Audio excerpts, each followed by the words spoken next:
Okay, today we are going to be talking about pad thai. Everybody loves pad thai. It's one of those dishes where you go out with family, you go on a date, you go to this really nice restaurant, they have all these amazing ingredients, all these tropical flavors, and you spend 20 to 30, if not more, on pad thai, which is noodles and ingredients you probably have around the house. So we're gonna go over 3 simple steps in making your pad thai, and I want you to kind of apply these to stir fry as well. So the first step, really crazy simple step, is the sauce. You're gonna go make your sauce first in your pan. It's gonna put all your core flavors together, and that's what you're gonna cook everything in, right? So the first one is sauce. The second one is gonna be sturdy ingredients. You're gonna do meat first. You got your sauce, you're gonna cook your meat in it. You want your meat to be cooked the way it should be cooked. And then add the rest of the sturdy ingredients. So you've got, for example, root vegetables. You might have carrots. You might have potatoes. It really depends on what you're doing. You might have some things that just need to soften up a little bit. So you're gonna add those in while you're cooking the meat, after the meat has started, maybe when it's ready to brown. You're gonna just make sure that everything that needs to cook to be soft, all those sturdy ingredients, are cooking down. Some recipes talk about putting radishes in there because it brings a bitter note to your pad thai, which is very good. Food pairing is important. We'll go over that in a second.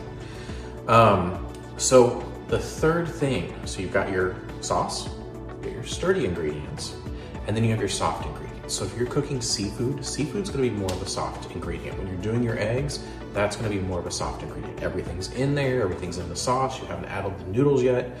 You're gonna put all of your soft ingredients in. So what we're gonna talk about with soft ingredients is you're gonna be thinking about like your bean sprouts. You want your bean sprouts to still have some crunch. If you grate your carrots instead of putting chunks in there, then the grated carrots, they don't need a lot of time to soften up. You're gonna put those in. Your long spring onions, like if you're doing like a bean pod or something that's just a softer, more tender item. You can put all kinds of stuff in your pad thai. Everybody who's eaten it knows it's a very versatile dish. And so that's the 3 steps. Order of operation. Always make your sauce first, make your sturdy items, and just like I've shown you in past videos, throw your noodles in. If the sauce is not thick enough, and remember, you want to take the back of a spoon and be able to swipe it with the back of a spoon and hold its shape. If it needs to be thinned out a little bit, which is perfectly fine, add a little bit of water, stir it up, and then put those noodles in there. Because you're using most likely rice vermicelli noodles, they're gonna cook really quick. And I mean really quick, we're talking seconds. Once you taste one and there's no bite to it in the middle, it's firm, but it's not crunchy, they're done. Take them off, plate them, have them ready to go. Pad thai is such a fast dish. And you can use all your leftovers, guys. Okay, so food pairing. Food pairing with pad thai is important because you're doing what so many people don't seem to realize they're doing all the time. You're doing sweet, sour, bitter, salty, and umami. Umami being the protein. So your sweet clearly is gonna be your tomatoes. Sour is usually gonna be that lime juice. Bitter is gonna be your onions.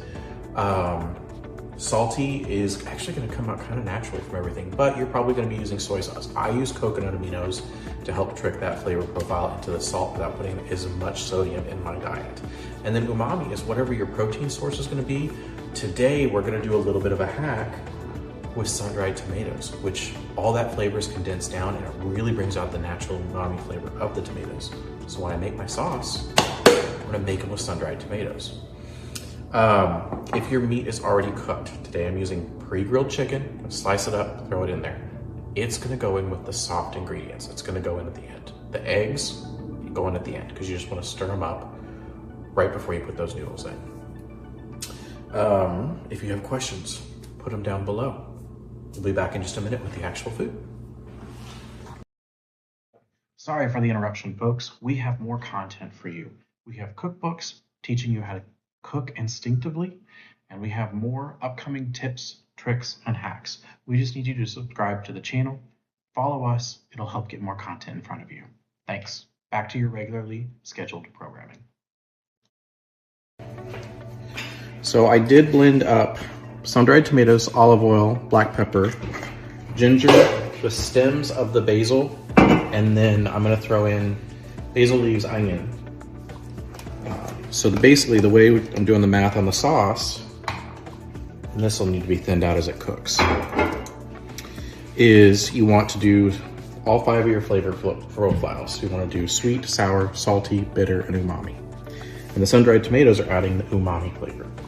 They're gonna bring also the sweet and the sour, but I did throw the preserved limes in here. The bitter will be the green onion. And then the salty is gonna be the coconut aminos.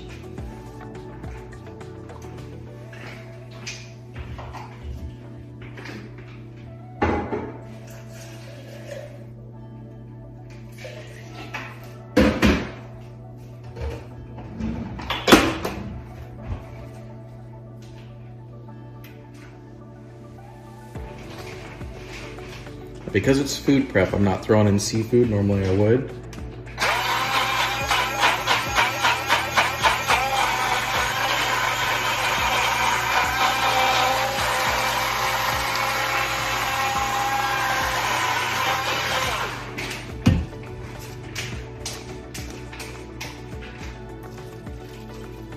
There we go, all that lovely flavor.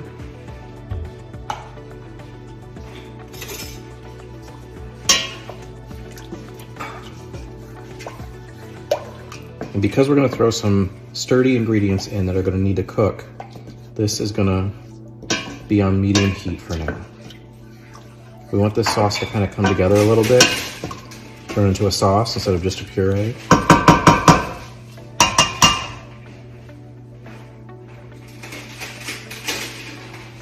Here is half of the basil and half of the green onion. The basil, of course, I've got reserved for the other half of it, and the green onion for finishing. And then I'll throw the peanuts on top for garnish.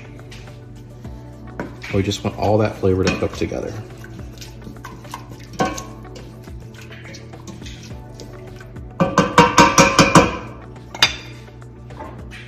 Then you're gonna put the noodles in and they're gonna soak it up, and you wanna put the lid on. The lid is gonna help those noodles steam because they do cook very quickly.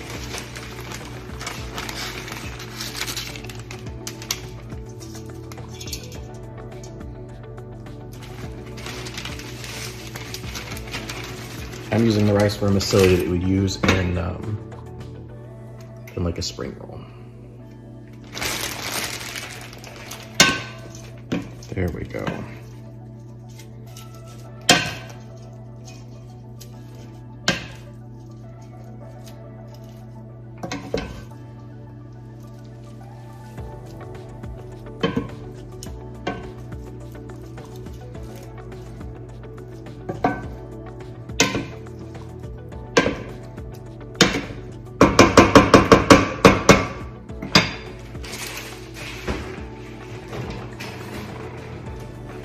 If you need to, you can add just a little bit of water.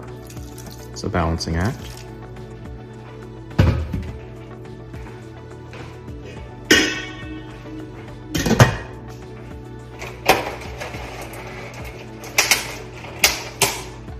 We're gonna let it steam.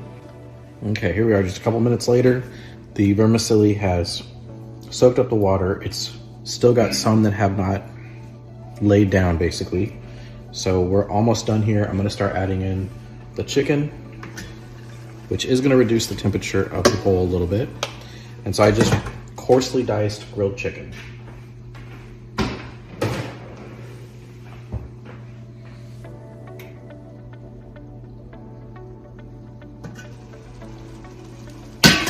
See all that steam that's been cooking the noodles.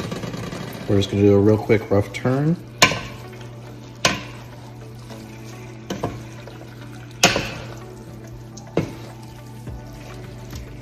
As you can see, very protein heavy. A lot of chicken, a lot of eggs for all of those noodles. Now we're gonna fold everything in very carefully.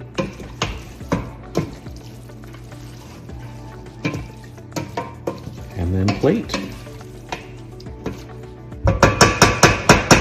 Pad Thai for the week.